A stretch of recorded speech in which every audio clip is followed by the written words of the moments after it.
Hi guys, welcome back to the Totally Magic channel and another episode of our Vintage Magic series. Following on from the first one I did, had many of you comment to say, can you dig out some more old classic magic tricks from old books? And that's what I've done today. This particular effect comes from 1963, so the year before I was born, and it uses the regular deck of cards and it's all about transposition.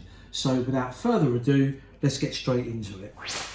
I've got some cards here. I'd like you to shuffle them, sir. So the spectator will shuffle the pack.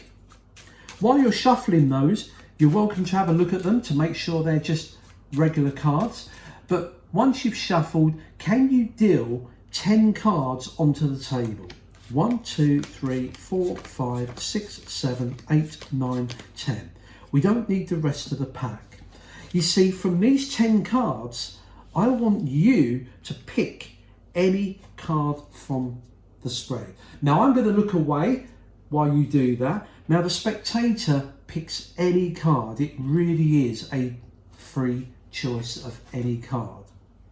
Remember that card, yeah? Just remember that card and we'll shuffle it back in. Now the spectator puts it back into the pack and it's lost somewhere in there. Just mix them up like that. You probably noticed a couple of glasses. We're going to use these to isolate 2 packets of cards. You see, I'm going to separate these cards into 2 packs. While I'm doing this, can you just look for your card but don't say a word? So we got 1, 2, 3, 4, 5 cards. Now, all I'm going to ask you is a simple question. Is your card in this packet or this one? It's in this one. So we'll just put those in there. So you've now said that your card is not here among these 5. We've now got both of these glasses with 5 cards here, 5 cards here. You said your card was this one, wasn't it? Over here. Now only you know your card, no one else. Using my mentalism and my skills in invisibility, I'm going to find your card. It's done. But can you grab those cards and count them onto the table? The spectator will grab these cards here and deal them. 1, 2, 3, 4. There's 1 card missing. Let's take a look. Is your card still there? It's not. The 1 card that you're thinking of isn't there. We come to these cards here. Nothing in my hands. Can you hand those cards to me? There's 1. There's 2. There's 3. There's 4. There's 5. And there's 6. 6 cards. You're not going to believe this. And there is your card traveling invisibly, and that is amazing. So this is another trick from my lovely collection of old magic books. This one, I've got plenty of tricks to show you. I've marked quite a few of them, but if we go into this one, this is, I want to give the credit where it's due. This is from August 1963 and it's called Transpo Impromptu, and it was by Alan Francis and it was published in Abra.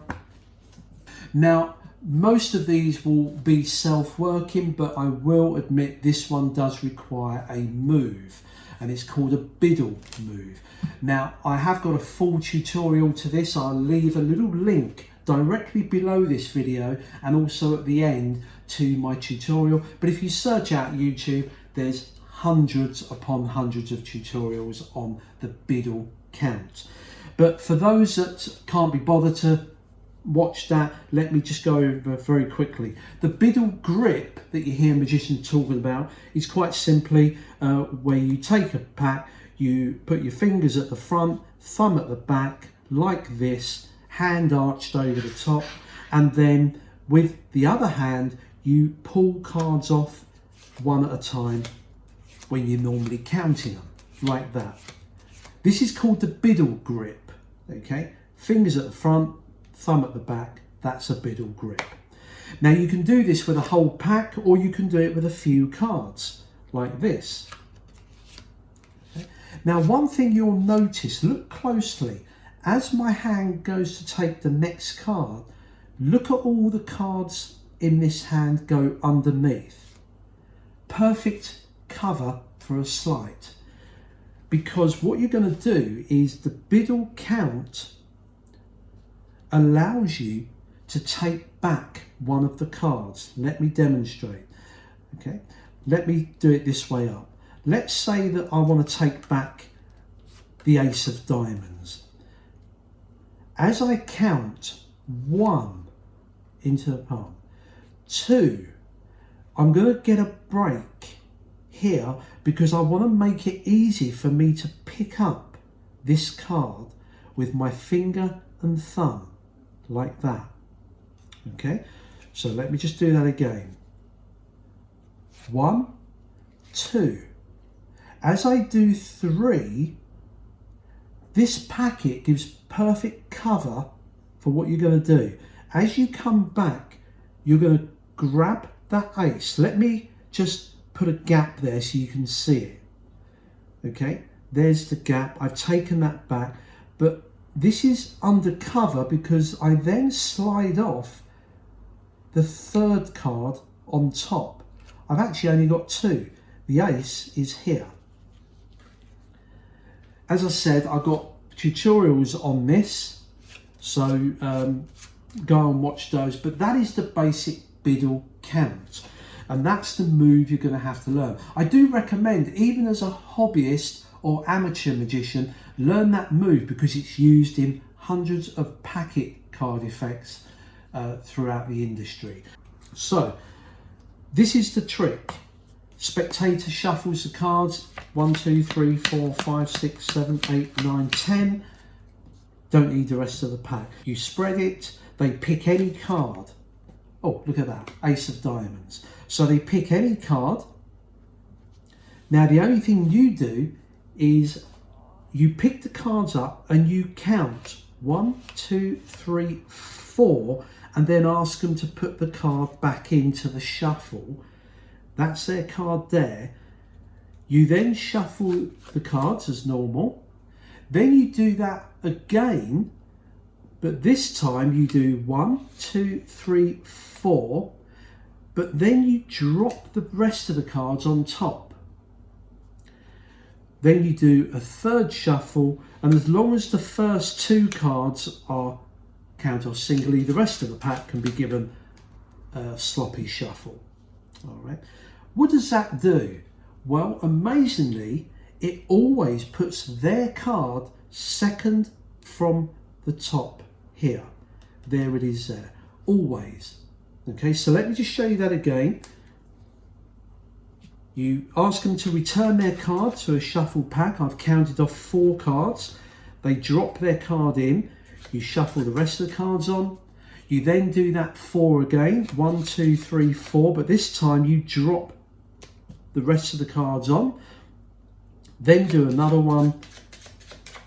And you're done. Their card is in the 2nd position. That's it. Now this gives you good knowledge because you're about to perform the Biddle count as you count cards into your other hand. So I hold the cards face up and I say to them, I'm going to split the pack into 2. Look for your card but don't say anything. There's 1, there's 2, there's 3, there's 4, there's 5 cards. I've stolen their card and put it to the back here using my Biddle count. I say to them, just tell me, was your card in this one or this one? Now if they're always going to say this one, But remember, you've only got 4 cards. Now, I put them in the glasses in the performance. You could ask them to hold their hand out and put them on their hand, or ask them to cover the cards with their hand. It's up to you. If you're only dealing with one spectator, then get them to put their hand over the top so they've got the other hand free. The nice thing about this is that you can carry on with the Biddle count without any false moves, because you can count 5 cards. 1, 2, 3, 4, 5. There's 2 cards as 1 here, but you count them as 1 card, so 5. This enhances the effect because now they've seen the other 5 cards and their card isn't there. So they're 100% certain that in here is their card. You put these down, they can cover it with their other hand. You do the magical pass. They then count these cards. Now this really shocks them because they saw you put 5 cards down there. And what shocks them even more is when they can't see their card. Then when you reveal it here, their card will always be here, the second card to the face. So I like to do it step by step, count them out, hold back this, and then reveal the card. And that is the great Alan Francis trick from 1963. I hope you enjoyed that.